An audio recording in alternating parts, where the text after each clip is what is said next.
ato në agjendat e tyre për integrime euroatlantike, por edhe përmes të fondeve të ndryshme përkrahase dhe kredive të buta që Brukseli her pas here ndanë për shtetet e rajonit Ballkanit e shohim se në raport me Serbinë ka qenë bukur dorëshlirë.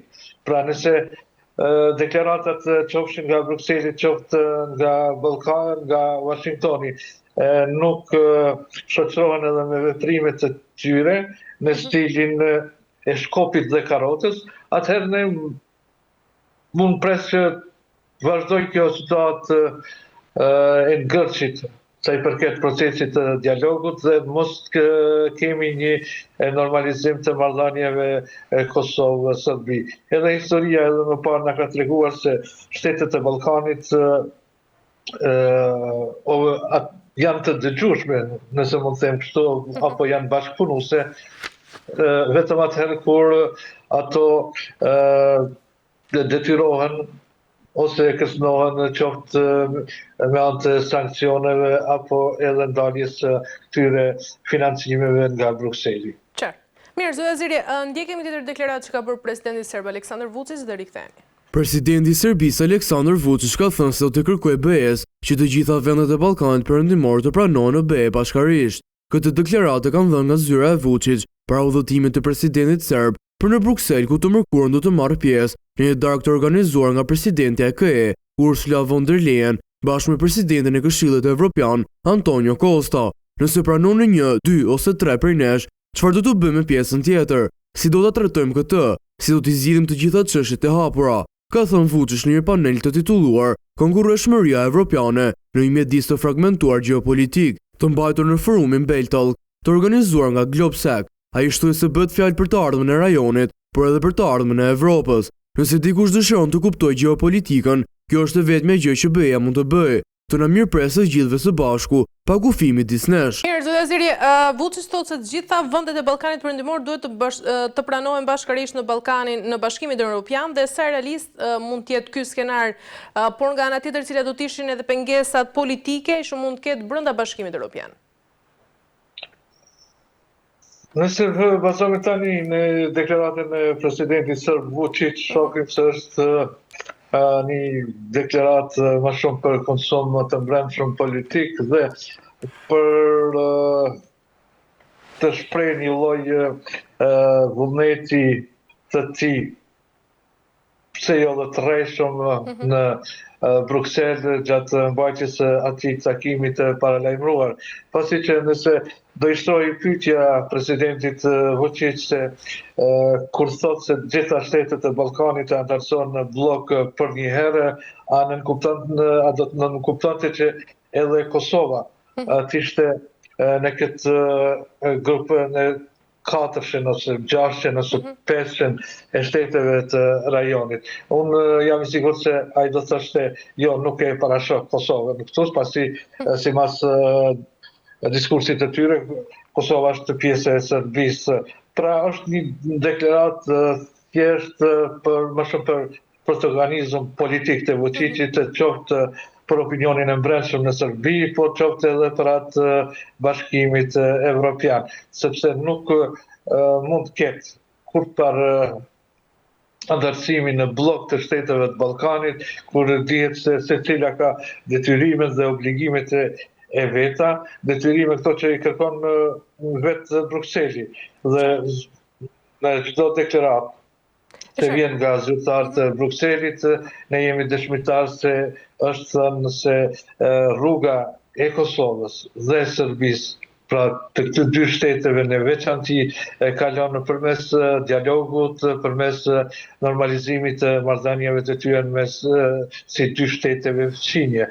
Prandaj kjo deklaratë nuk bën përshtypje më shumë se sa një protagonizëm politik i zotit Vučić. E qartë. Zotëri Ziri, Vučić nga ana tjetër thekson se kjo do të ndihmonte serbët, bosnjakët, shqiptarët dhe kroatët. Si mund të ndikojë gjithë kjo deklaratë? E marrim të mirëshëm pra këtë deklaratë të presidentit serb Aleksandar Vučić, si do të ndikonte në të gjithë marrëdhëniet ndëretnike në rajon?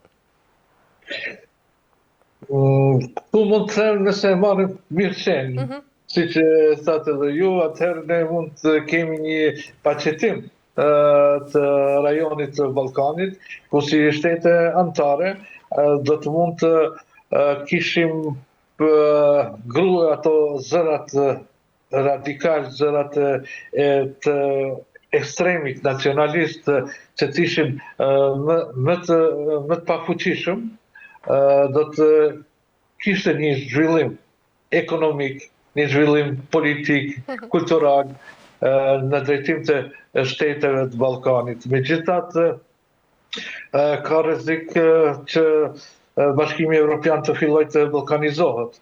Nëse shtetet e Ballkanit do të futeshin kështu në blok pa përmbushur obligimet e tyre, pa përmbushur detyrat që janë përcaktuar nga Bashkimi Evropian, pra nga Brukseli si kryeqytet i bllokut.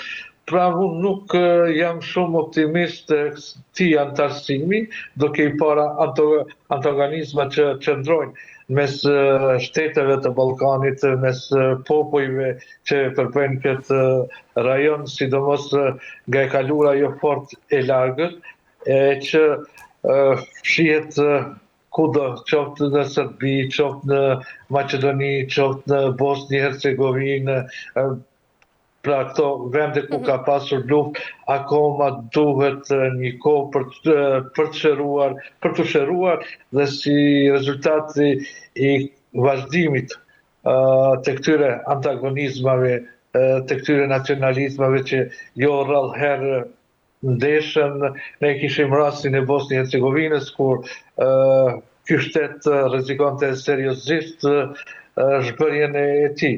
Prandaj nuk pres që ky model i antarësimit, siç deklaron Vučić në blok të shteteve të Ballkanit në Bashkimin Evropian, do të mund të ishte i realizueshëm.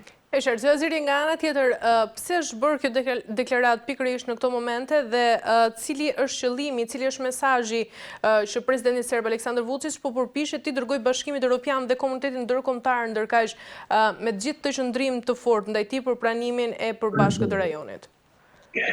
Është për mendimin tim Vučić po kërkon një pozicion më të favorshëm të TIS-it edhe Serbisë, brenda Brukselit, brenda gjithë proceseve të eurointegrimeve që kanë të bëjnë me Ballkanin. Ne kemi parë kohët e fundit që sot Tirana ka marrë vëmendjen e Bashkimit Evropian, qoftë përmes organizimeve të ndryshme të samiteve dhe takimeve të liderëve të besë me liderët e Ballkanit. Dhe kujtoj se Vučić këtë deklaratë e ka bërë duke synuar që të marrë një rol më aktiv, një rol më serioz, një pozicion që Bashkimi Evropian apo Brukseli të jepte një rol më të rëndësishëm Serbisë.